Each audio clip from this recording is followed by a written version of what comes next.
Assalamualaikum dan salam sejahtera bersama dengan Cikgu Sally dalam mata pelajaran Reka Bentuk dan Teknologi tahun 6. Kita masih lagi dalam tajuk hidroponik dan sekarang kita masuk dalam tajuk penjagaan tanaman hidroponik. Okey, objektif pembelajaran kita pada kali ini adalah murid dapat melakukan aktiviti penjagaan tanaman seperti mengacau larutan nutrien dalam takung dan mengawal perosak. Okey, baiklah anak-anak. Tanaman hidroponik ni, untuk mendapatkan tanaman yang subur, kita kena jaga dia. Kita kena melakukan beberapa aktiviti penjagaan. Jadi barulah kita dapat tanaman kita yang subur, yang sihat, tidak ada cacat celah dia. Okey, ada 3 aktiviti penjagaan tanaman hidroponik. Yang pertama sekali adalah mengacau larutan. Yang kedua, mengawal serangga perosak. Dan yang ketiga, mengawal penyakit. Jadi kita akan tengoklah apa maksud ketiga-tiga aktiviti penjagaan tanaman ini. Okey, yang pertama adalah mengacau larutan. Okey, tengok gambar tu, itu aktiviti mengacau larutan. Kamu sudah belajar kan bagaimana untuk menyediakan larutan nutrien.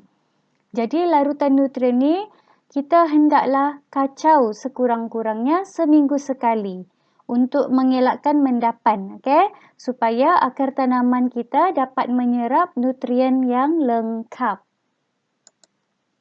Okey, kita tengok yang kedua iaitu mengawal serangga perosak. Jadi kalau kamu nak tahu, kalau kita tanam, memang akan ada serangga perosak. Serangga perosak ni macam hama, ulat bulu, itu semua. Kita tak nak pada tanaman kita. Jadi serangga perosak ni, dia selalu menyerang anak benih dan tanaman. Serangga perosak perlu dikawal dengan menggunakan perangkap atau mengutip dan memusnahkannya. Kalau kita tak mengawal serangga perosak, tanaman kita nanti dia tak subur, dia tak sihat. Macam kamu nampak, kalau dekat pasar kamu beli sayur, ada yang cacat kan, ada yang gigitan serangga, macam tu kita tak nak lah. Salah satu cara mengawal serangga perosak ni, kita boleh buat penanaman dalam rumah kali serangga untuk mengelakkan serangga perosak. Dan yang ketiga adalah mengawal penyakit. Apa penyakit pada tanaman ni? Penyakit pada tanaman hidroponik disebabkan oleh kulat, bakteria dan virus. Kalau kamu nampak ada tanaman yang dia jadi warna kuning, dia busuk, itu penyakit lah.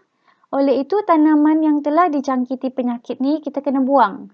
Kita kena buang dan musnahkan supaya penyakit tu tidak merebak kepada tanaman yang lain. Helaian sayur kita yang lain. Baiklah, itu sahaja 3 aktiviti penjagaan tanaman hidroponik yang perlu kamu tahu. Baiklah, selamat belajar anak-anak. Kita jumpa lagi.